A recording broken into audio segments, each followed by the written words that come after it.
Hey guys, it's Ivy here with a tutorial. This is basically a Photoshop tutorial today on making different lighting scenarios from the same diffused image.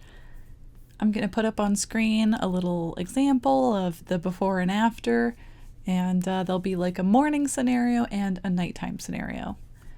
If you're one of my patrons, then I also have shared with you my PSDs for this, so if you're having a hard time following along with a video format, then you might benefit from just opening up a PSD and looking at every layer, because this video is basically going to just be breaking down each and every layer and go through a little bit of process about how I generated those layers, some just basic stuff. So check it out, and I hope you enjoy. To start off, we have a really diffused bedroom scene, which just means that the lighting in it there's no like real directional light source or anything. It's just kind of like everything in the room is lit up and no intense shadows, and that's going to make it easy for us to just add on top of this for different lighting scenarios as needed.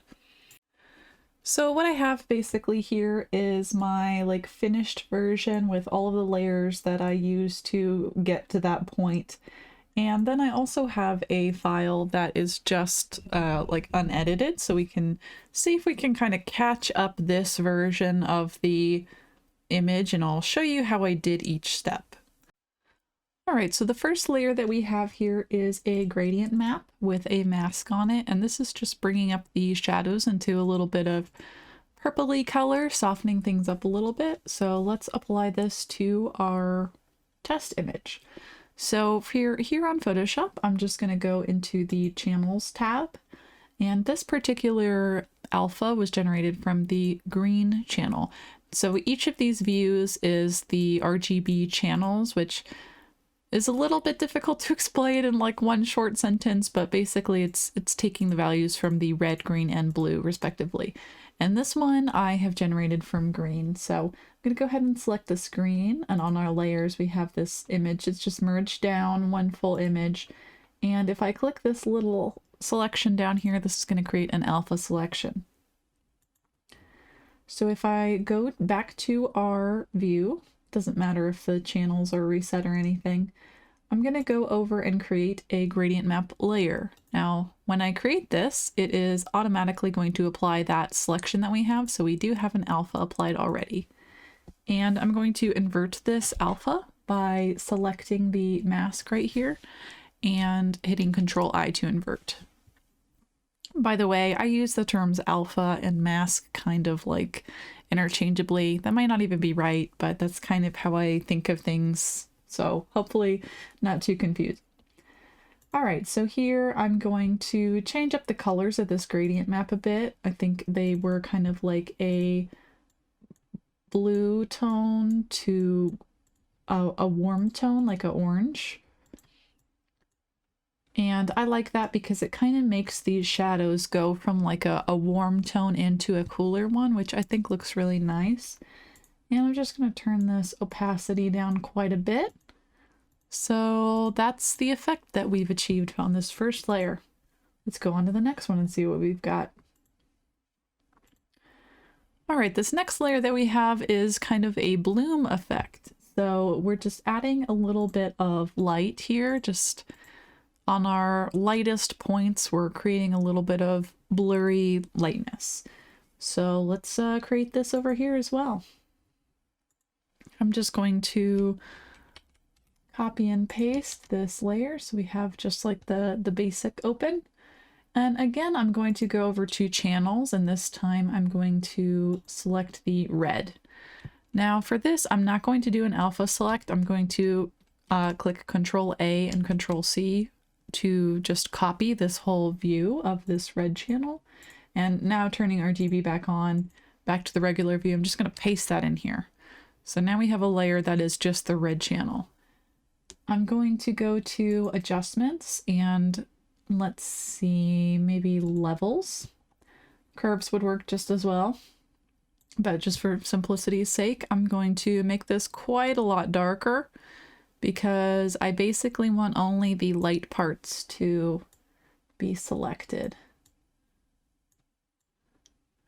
So something like this. So we kind of have our areas that are going to get a little bit of that bloom effect. I'm just going to merge down this levels. And I'm going to go back to channels here, select this alpha yet again. We don't need to be on a particular channel for this. It's just going to select. And I'm going to go back to our just like default layer, Control C, Control V, and it will have copied that highlight. Now you're not going to be able to tell too much here. Here you can see a little bit, right? If I change the view like this. And I'm going to set this layer. Let's see what we've got here. It is set to screen. So I'm going to set this to screen. I'm just going to give it a little bit of a Gaussian blur. So let's see where somewhere around here. It'll depend on your resolution and you can just eyeball that yourself.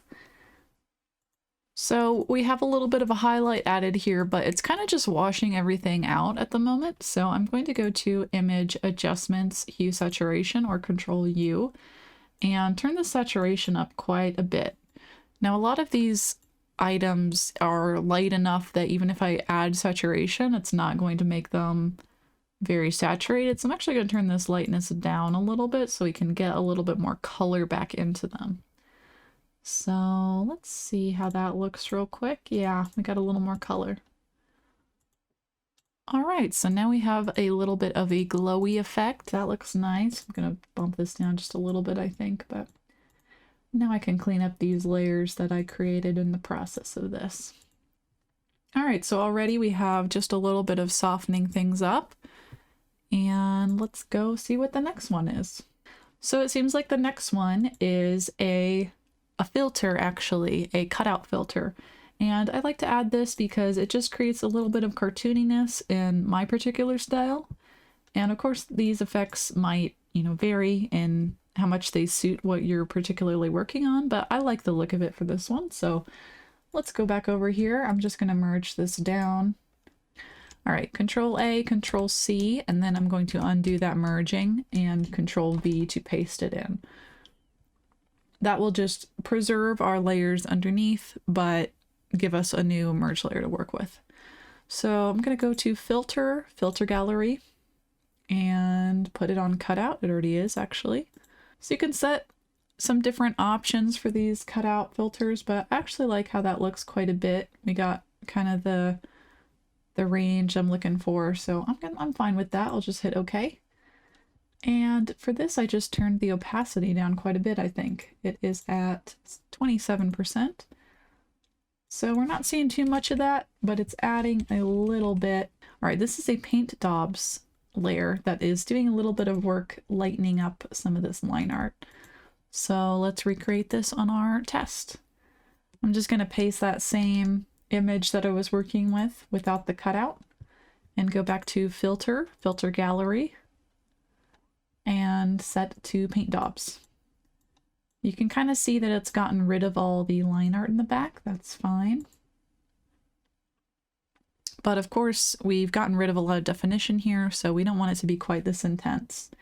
I'm going to set this to lighten, and very similarly to the bloom, I'm going to just go back to this hue saturation, turn the lightness down quite a bit and the saturation up quite a bit. I think this is especially useful in this little like table right here because it's quite dark and black in the without it, and when I add this it adds a little bit of that lightness, so I think that helps things be a little bit more even. All right, let's see what our next one is. Next we are adding in our shadow. So this is a multiply layer, and I'm probably not going to create this exact selection all over again because it can be a bit time consuming, but I will kind of show you what I've done here. So I will go back here, create a new layer, and this is kind of a gradient actually. It starts out as a real like kind of gray blue. Set this layer to multiply. And our mood here is kind of morning, so I kind of like the overcast morning. I feel like even this alone feels pretty morning-ish, but I want it to be warmer over near the window, so I'm going to go to this radial gradient tool and just create kind of almost like a vignette from warm to cool shadows. You might have to mess with your balance here a little bit. All right, so we've got the multiply layer, and then I would just create an alpha or a mask on here, and I would just select and cut out all of the pieces that I want to be lighter. So, you know, we can basically just draw in with black on this alpha and it'll carve out some highlights. But for simplicity's sake and for me to not have to redo all of these lines, I'm just gonna select this alpha again and move it over basically. Oh, now this is interesting. I actually must have done this multiple times because this actually has a different alpha on it than the initial one that I added. So I must have created an alpha initially to do the shadows, and then I also added some light rays. So that's actually the mask that you're seeing on this particular one, but I did use a mask originally to create this carved out like shadow. So just in case, like if it's not super obvious, that's what this, all these lights are, just that carved out shadow. And just for some quick tips for doing shading like this, it's really good to have a really stark, harsh line where you can. So these down here, you know, they're really sharp. They might not even be perfect as far as the placement, but for most people, they're not going to be thinking too much about the angles and if it's 100% correct. As long as the lighting is kind of behaving in a way that lighting would, it's going to, generally speaking, read as pretty accurate. So for these hard surfaces like this is like a really flat plane, you know, so what is reading on this is going to be very harsh. But as we move over here, there's some areas where the lighting kind of fades out in like a soft gradient, right? So you have to think about that this surface is not a flat plane like the floor is. So this is the light is gonna behave a little bit differently here and just gradient out, as this is like not a harsh edge. It's a nice smooth transition. So that's kind of some things to think about. Same here. We got a real hard edge because this is a pretty flat plane, but as the pillow curves out around the edge, then it starts to just have a nice soft gradient. But for simplicity's sake, I'm probably just going to copy and paste this layer over here because I don't think I need to describe to you guys in too much more depth what it's doing. I think you should be able to kind of get an idea at this point. You just kind of have to use masks to carve out where the light is really going to be. And yeah, so, and then in addition, I added this light ray mask. You can kind of see here, this is with the mask visible. So I added another one to kind of bring in a little bit of light rays through this window. All right, we have a color dodge layer with some more light rays. So I think this is just a nice orange. I'm going to go back over here, create a new layer and set that to linear dodge. And just with a nice feathery brush, real bright color. With some of these effects like linear dodge and color dodge, it can be difficult to get the color right. So sometimes I will just put in the color that, you know, I think is pretty close. I don't think this is too bad actually.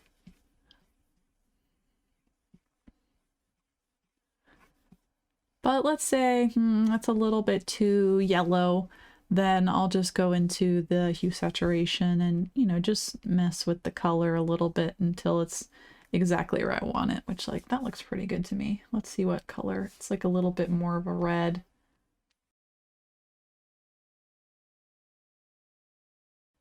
All right, now this one, I think it was a little bit more, this is a little bit harsher. I kind of like it though, you know, we can mess with some different settings. It's not an exact science or anything. In fact, I think a lot of different variables here would work really well. But for this particular version, I'm going to turn down this fill and opacity just a little bit because I think it's a little harsh. What have I got here? Ah, okay. This one might be a little bit harder for me to show as an example, but I do remember what I did here, which was I did a camera raw filter And I've been thinking about sharing some of my Camera Raw filter presets, so keep an eye out for that. But Camera Raw filter is something that you can use that basically runs through a lot of different color adjustments at one time.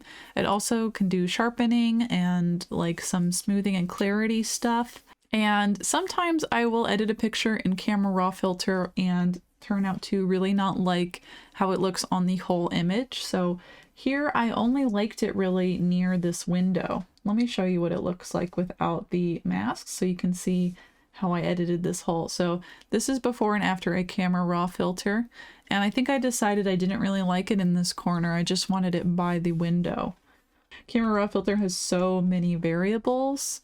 In fact, I think I might just skip this one as far as like recreating it in the other version. But this is like another thing to keep in mind, that you can run through things like Camera Raw filter, and if you only like how it shows up in one part of it, you can always use a mask to like, you know, isolate it to one section. Going forward a little bit, I've created another sort of vignette. This is a gradient. Here, I'll show you what it looks like without any kind of anything messing with it. This is the gradient that I've created. Let's go ahead and create this over here too.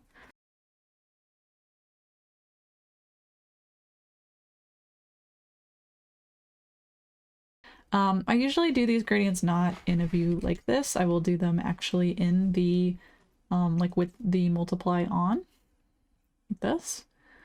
But this is just bringing in a little bit more of that like blue to orange to pink, which is kind of the feeling of morning that I want to get, like this nice sunset tone.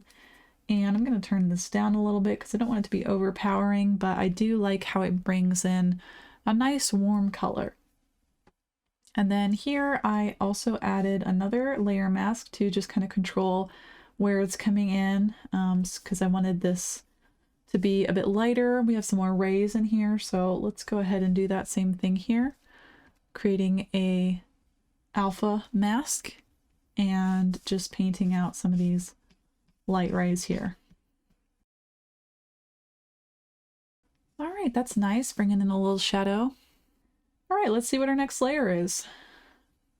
Also, just to do a quick comparison, it's kind of interesting to see how, you know, even the second time I'm doing something, it's same method and everything, but it does look a little bit different. You know, this one is a little bit less yellow right here, and that's fine to me. You know, sometimes things just like are a little bit different, and that's fine. If you like this version more, then just bring in a little yellow, just adjust as necessary. And sometimes by doing it multiple times, you might even find something that you like a little bit better. So you never know. All right, and from here, I went straight into another Camera Raw filter, it looks like, to just bring in some more lightness.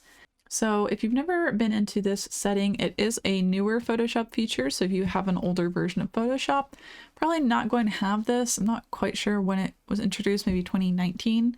But there'll be all kinds of settings in here to change temperature, contrast, the texture. And I can go over some of my favorite kind of settings real quick.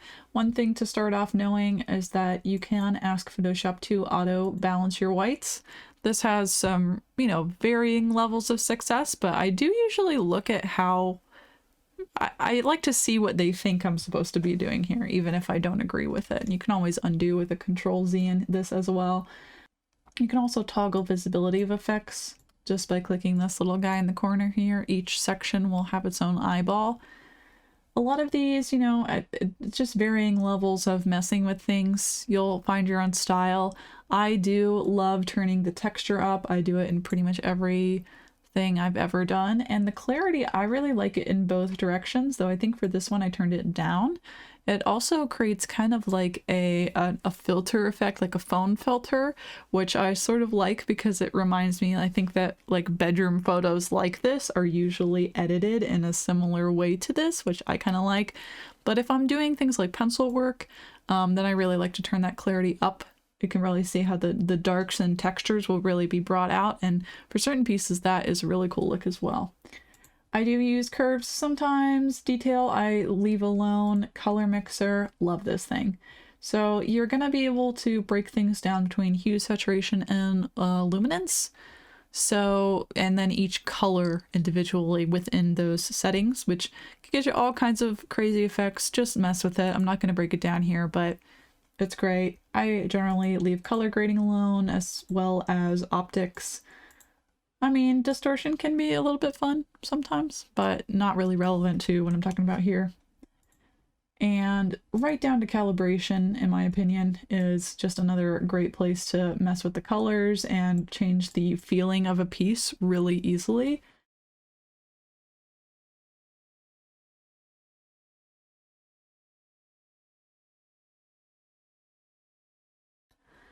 All right, my final thing here that I did on this piece, this one does look quite a bit brighter, so I must have messed with the camera raw filter here to bring in that brightness. And, you know, that's easy to do. You just go into that camera raw filter. You can either bring up the exposure or bring up the lightness of the individual, you know, shadows, highlights, midtones, whatever. And you can get some, like I said, varying effects. But the general feeling of creating morning from a very diffused picture, I think we've definitely succeeded at. And the last thing I've done here is just done a sharpening, which I've done this through a high pass layer, which some people don't know about this method. It's basically literally the same thing as just doing a sharpen in Photoshop, but you would basically, you know, paste this image again, set this to overlay. It's going to look crazy for a second, but then you go to filter and high pass, and you're going to basically be able to manage the radius of your sharpen. So if this goes down, then it's going to become a more tight sharpen, and if it goes up, it will become more generally affected. I like somewhere in the middle ground, somewhere like this. And I usually turn this opacity down a little bit as well. But it does give a nice little sharpen effect. Here, let me zoom in here for you. You can kind of get a better idea of a before and after and how that sharpens. It's real subtle. You can always affect how intense you want these effects, but yeah, that's the morning version. So I hope you learned something about how I generated a lighting effect. So here, let's do a quick before and after. So before and after. Nice. All right, let's move on to night. All right, time for round 2. This is the night version, and the room is basically exactly the same. The only difference is just the window. Let's see what we do here.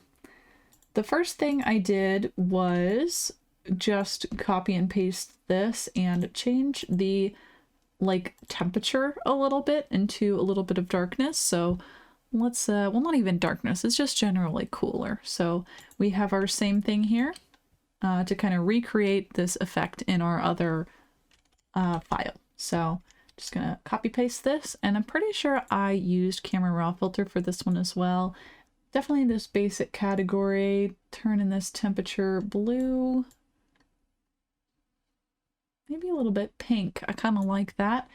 And I'm going to turn maybe this saturation down a little bit. I turn the vibrance up and the saturation down. That's basically like colors that are already vibrant, I think, are going to get turned up by the vibrance, and the saturation is generally going to be grayer.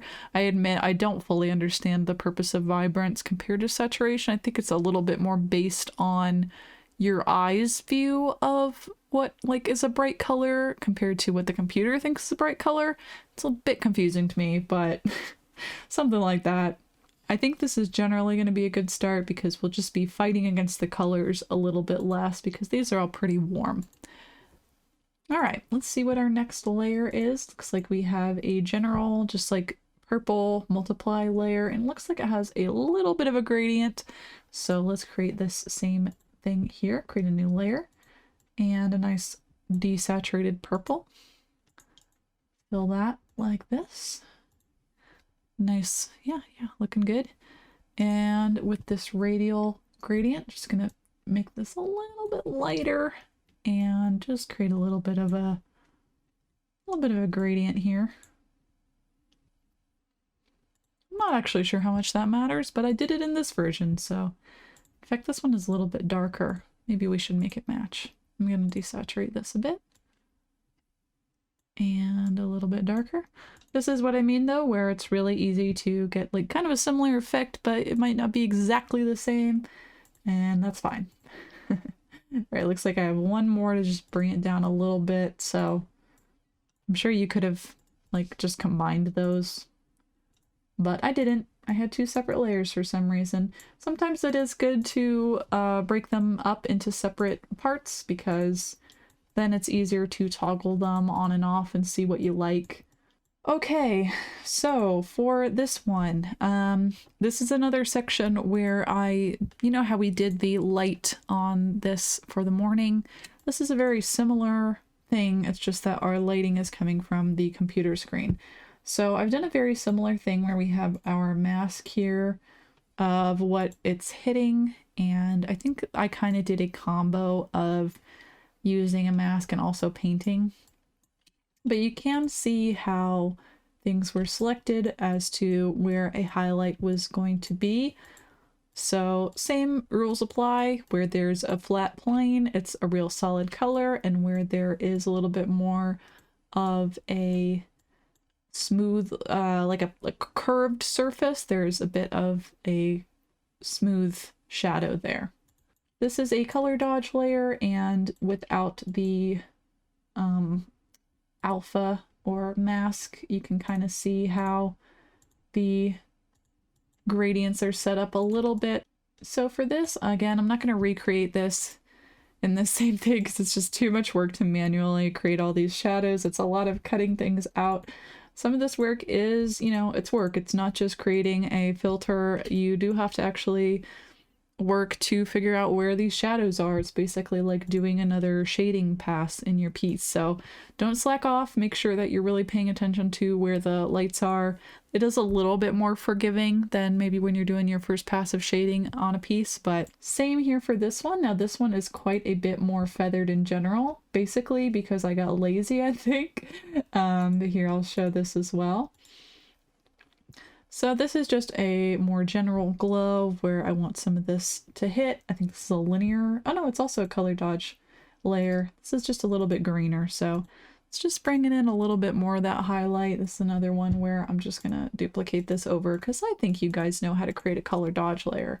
All right, so I added another color dodge layer here for some of these highlights on these little like metallic bits. Actually ended up changing some of this in my final version, but you get the idea. It's pretty simple. I just painted in with a... Let's see what color this actually is. Not too sure. Looks like it's just a real desaturated kind of gray. All right, then we have our behind the desk lighting. I split this into two sections so that it would be a little bit easier to control the consistency of them because I really want the desk to pop out a lot more than all the background lighting. So I did them separate so that I could make sure that this is a lot brighter and I wouldn't have to be messing with this all in one layer or anything like that. Okay, for this one, this is a really similar thing to what I did for the desk. It's another just blue gradient coming out here. Here I can give you a little view of what this gradient actually looks like. I turned the fill down a little bit on this one. So when it comes to certain kinds of layers in Photoshop, there actually is a difference between opacity and fill. You should definitely check out some other YouTube videos on that if you are using Photoshop and are curious, because the description of how that actually works is pretty interesting and helpful. So for this one, I actually turned the fill down a lot more than the opacity. Just for some reference, I will turn the fill up and turn on the opacity lower instead, so you can kind of see what I mean. So this is what it would look like if I had done opacity lowered. That is, okay, so this is the difference between opacity and fill. So for this particular purpose, the fill being turned down definitely looks better. So same thing here for the desk, for the background. Again, I'm not going to recreate this because that's just way too tedious. But I will just throw in a few little, tips of what I have done here. One thing to note is that as shadows are cast farther away from the light source, they are going to be more feathered out. So like this is kind of a shadow from the chair, right? I don't really know if it's accurate, probably not. but it doesn't matter. But as we are getting farther into the wall, it's kind of just becoming like a blob of nothing. And that's nice. Then you don't have to figure out like an intense cast shadow on this wall, because that would be real pain in my butt. So I think that this works just fine. All right, then I just added a quick vignette. This is just really basic, you know, filling a layer with black and then another radial gradient of white. I like to control it personally because it can give you a little bit more precision over what corners are a little bit darker or how intense the like actual shading is, like how much the radius comes out. There are even in that camera raw filter I mentioned, there are 2 options for vignette in there, and I very rarely use them because I prefer to just do my own manually. It gives me a little bit more control. So okay, let's see what else we got here. All right, we've now created another color dodge, just another light source for the salt lamp back here. And, you know, this is pretty simple. I think this one is basically just a gradient, and then I've added just a brush in here. So let's create another layer. Color dodge. This is another one where I suspect I might have to mess with the hue saturation of what I've actually done here. Like, whoo! Let's see if I mess with the fill. No, I did not. Okay, so this is all just on this layer. In fact, I'm sort of surprised I put this on 1 layer. I think for this version, I'm actually going to make this into 2 so I can kind of separately control how intense the different, like the soft light and then the more intense light of the actual salt lamp.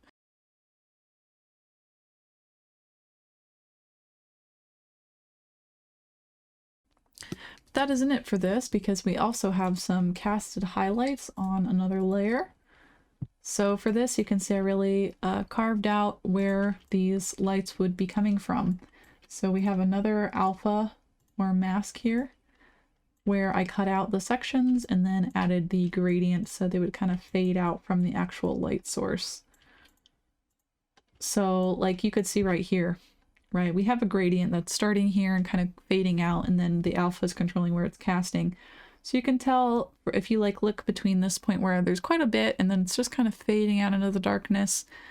That is a really easy to achieve effect when you're using masking, so be sure to take advantage of things like that. But this is another one where I'm not going to recreate this because it's just too much of a pain. I'm just going to paste it over there. You'll just kind of get the idea. Just use a lasso tool to create the mask and then gradient out the light source.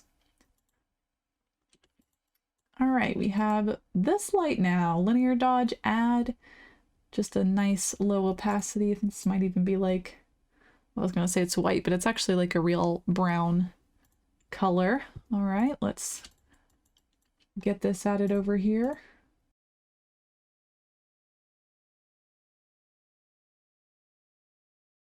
Oh, okay, so we actually have 2. For this one, we have kind of a concentrated lighter glow and then a more intense one. This is, see what kind of, this is a more just pure kind of orange color, and it's a little bit hard to see in this one, but this one actually does have a little bit of this cast shadow happening here where there's like a little bit of light that I've reduced for where there would be casting shadows or the light would not hit. Now let's see if I can recreate this real simply actually.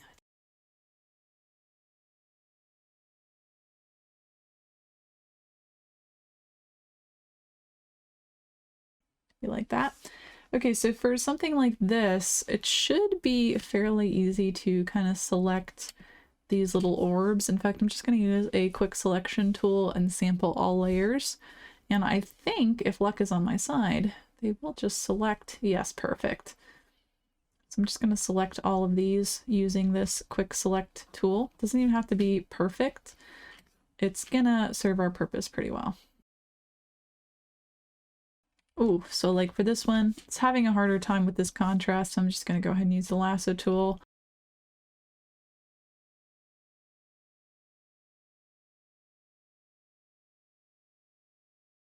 So once I have this selected, it's going to be really easy for me to just go in here with a nice feathery kind of brush and just invert the selection, and where there would not be so much shadows casted on the wall, just kind of carve that out. Got our glowy little lights. Ooh, so I've added some lights in the window here. These are just painted on with lighten layer.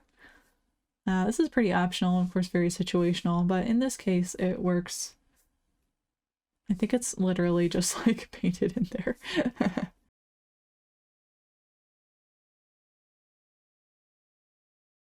All right, this is the same kind of situation as the desk, just with the laptop. So we got another gradient, like that's what the actual layer is, just like a light gradient.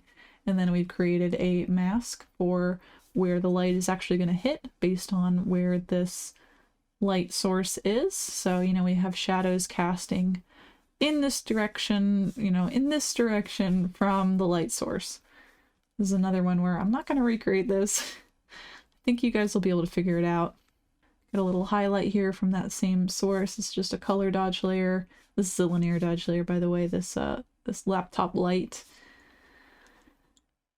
And same thing with the lava lamp, basically. Now this one is slightly different. It did get an overlay layer because I didn't want the lava lamp to be so lightly colored. I kind of wanted it to affect the saturation more than I wanted it to be like a real light source, because I just didn't want it to grab as much attention. So it actually got a pink overlay layer instead of like a linear dodge layer, which would potentially lighten it a lot more. It's just gone ahead and colorized it quite a bit. Now over here, I wanted to bring a little bit of light to the bookshelves. So this is yet another mask, and I will show you this one.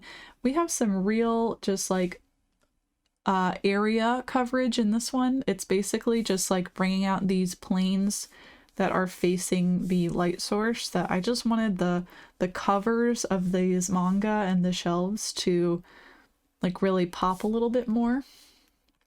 And for this one, I actually created a rainbow effect. I don't know how, you probably can barely tell, if anything. Like if I make this one color, can you even really tell the difference? Let's see. Like a little bit, but like not really. It's just like kind of generally lightening it. But it is true that it goes from kind of like a blue to a red as we get up to the top. And I don't know why I did that. I just decided to. But this is yet another one where I'm not going to go through this same selection process. It's just a little too tedious.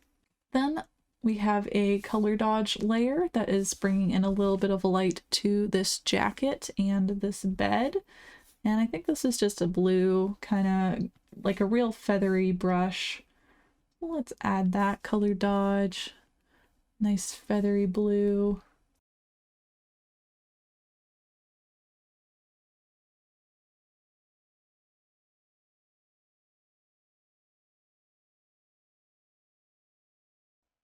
And we're just about there. We have a little bit more light on the floor here.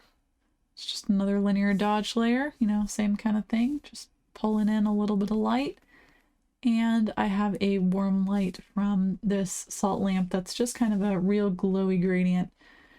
I actually think I made a mistake by adding this because I had to kind of overcorrect later on with how warm I made the background, so I'm actually not going to recreate this in this version. But you could, you know, it's just about getting ideas for what you might want. And honestly, I think that's pretty much it. I have a couple of things back here that are, again, this is like a camera raw filter, I think. Something like that. And a blur for, this was part of the final piece that the background got a bit blurred, so disregard that bit. But for the most part, this is a similar kind of state where I would just go in with a camera raw filter and, you know, finish up some of these final lighting edits, just kind of mess around with some things I like, and end up with a final and sharpen it like I did with the morning one as well. And that's pretty much it. This one is a lot more like the same thing kind of over and over again. It's just like adding lighting effects. So sorry if this one was a little more boring, but that's how it goes, you know?